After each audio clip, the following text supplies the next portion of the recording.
Paris, la ville lumière, la capitale du romantisme, des rêves et des illusions. Mais à minuit, quand les boutiques ferment, quand les touristes disparaissent, quand les façades s'éteignent, Paris révèle un autre visage. Un visage plus brut, plus électrique, plus vrai. Une ville où les femmes marchent dans les rues étroites, les ruelles pavées, les quais sombres. Une ville où les clubs vibrent, où les taxis s'arrêtent, où les regards s'accrochent. Une ville où tout peut arriver, juste parce qu'il fait nuit. Ce documentaire n'est pas une fiction. C'est un voyage, une plongée dans le Paris des femmes, celui qu'on voit rarement dans les cartes postales. Bienvenue sur chaîne 10 de Momo. Bienvenue après minuit.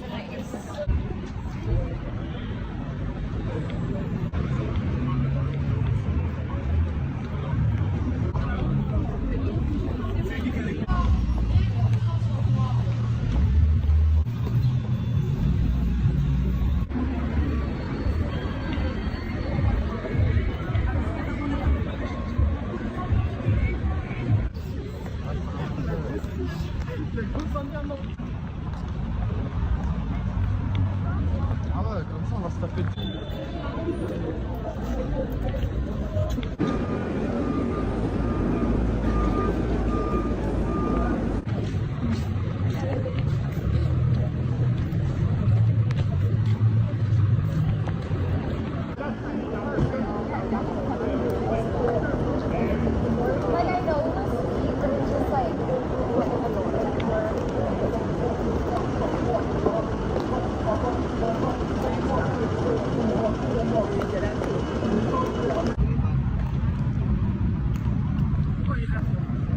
Je l'ai pris de face.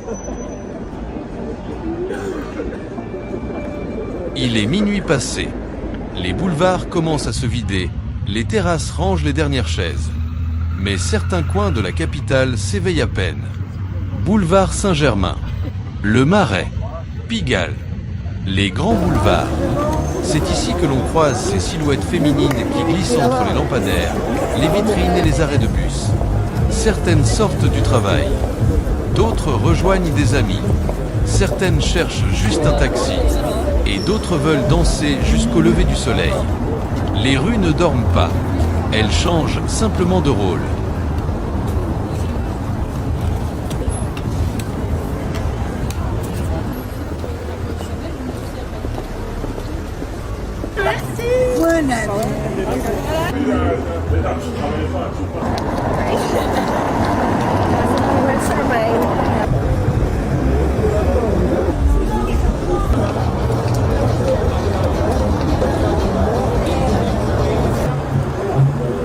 C'est bon? On fait avec les lunettes,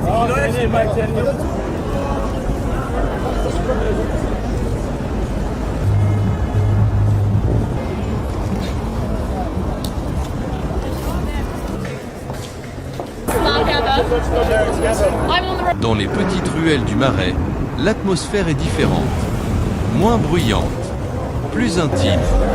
Les façades anciennes renvoient l'écho des talons. Des groupes d'amis rigolent sous la lueur orange des lampes. Des couples se disputent, d'autres s'embrassent. Ici, les femmes avancent avec assurance ou avec une légère tension. Le Marais, c'est un mélange. Mode, LGBTQ plus vibe, bars élégants, rues secrètes, art et excentricité. Et chaque femme que tu croises ici raconte une histoire. La créative parisienne, la touriste perdue, la styliste qui rentre tard, la fêtarde sur d'elle, la rêveuse au regard brillant. La nuit les transforme toutes, juste un peu.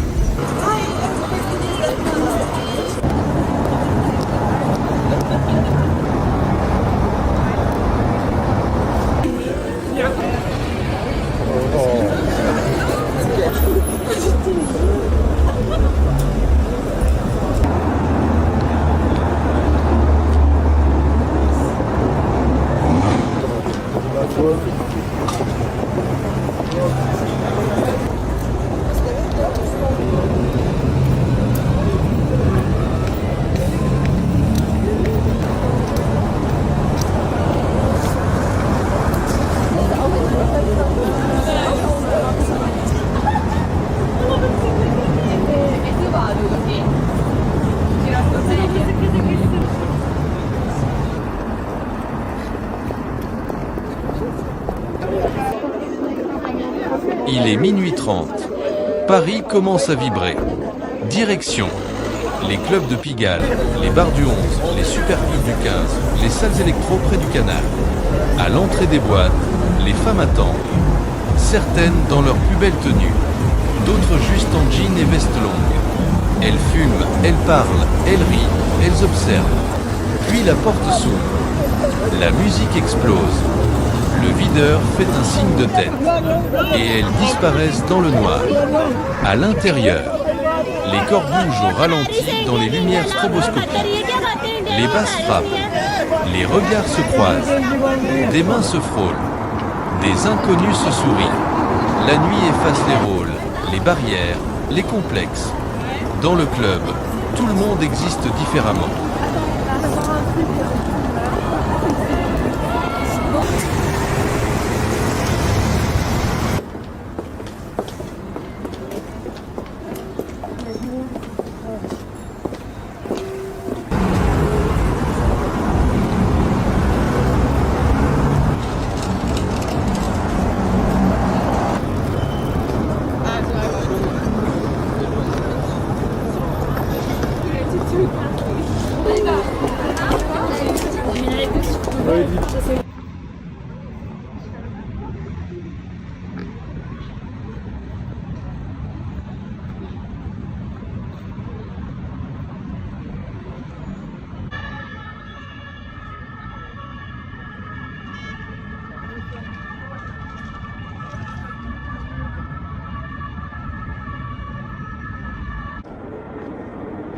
Quand les femmes marchent la nuit, un phénomène inévitable les accompagne. La drague, parfois maladroite, parfois respectueuse, parfois lourde, parfois dangereuse. Les hommes s'approchent. « Salut, tu vas où? Tu veux un verre? T'es toute seule. T'as un Insta. » Certains pensent faire rire. D'autres se prennent trop au sérieux. Quelques-uns sont sincères. La plupart sont juste en quête d'un moment. Mais la femme, elle, doit toujours analyser. Est-ce que c'est drôle? Est-ce que c'est gênant? Est-ce que c'est risqué? La nuit amplifie tout, la prudence, les émotions, les intentions. Et chaque interaction devient une histoire. «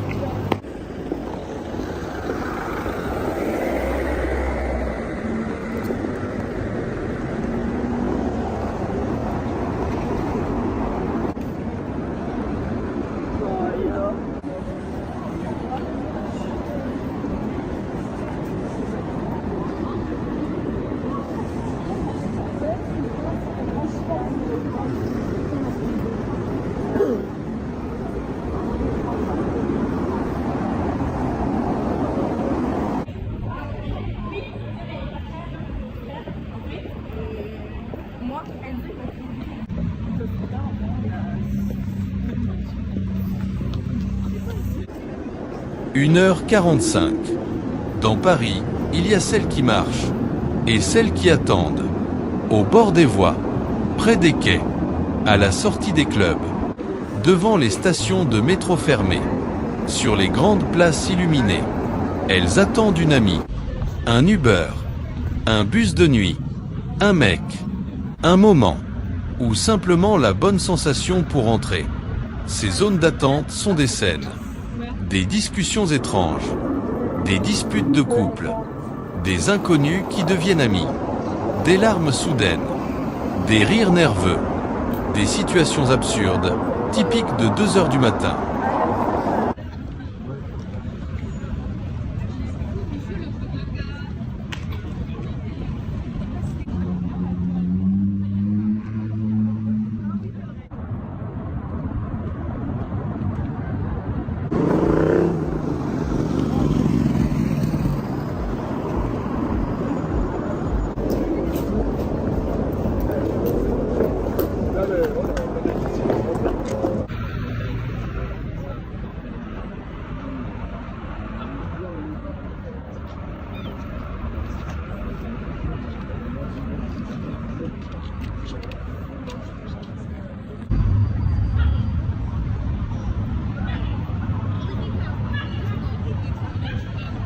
À 3 heures, Paris prend une autre couleur. Les taxis filent. Les nettoyeurs apparaissent. Le vent devient froid. Les rues sont presque vides. Les femmes qui restent dehors à cette heure-là ont une énergie particulière. Les artistes, les travailleuses de nuit, les insomniaques, les fêtardes infatigables, les amoureuses qui rentrent main dans la main, les solitaires qui marchent au ralenti. Paris se calme, mais ne s'éteint jamais, car il suffit d'un bar encore ouvert, d'un after secret, d'un quai animé, d'un snack de nuit, pour relancer toute une scène. 3 heures du matin, c'est l'heure des confidences, des émotions trop fortes, des envies soudaines, des choix irréversibles.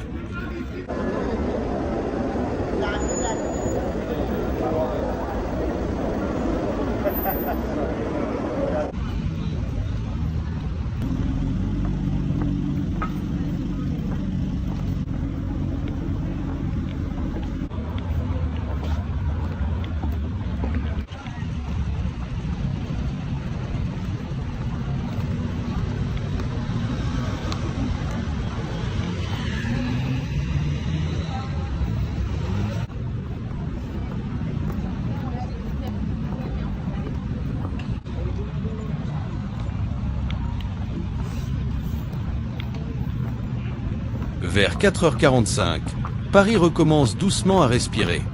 Les femmes rentrent enfin, certaines avec leurs talons à la main, d'autres avec une veste sur les épaules. Certaines rient encore, d'autres ne parlent plus. Le métro commence à réouvrir. La ville redevient ville. Ce moment est spécial, presque cinématographique. Les rues vides, les rideaux de fer, les employés du matin, les lumières roses de l'aube. La femme traverse tout ça comme une silhouette de film. La nuit touche à sa fin. Le rêve aussi.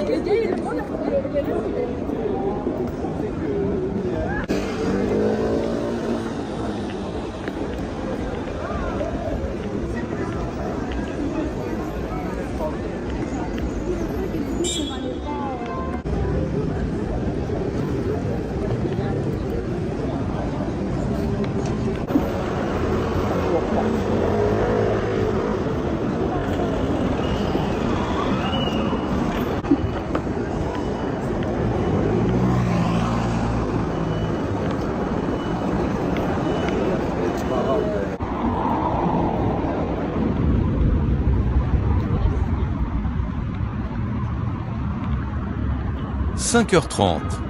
Le ciel se colore de bleu. La Seine recommence à bouger. Les bateaux s'éveillent. Les joggeurs arrivent. Et la femme qui rentre, fatiguée mais vivante, regarde Paris avec un sourire discret.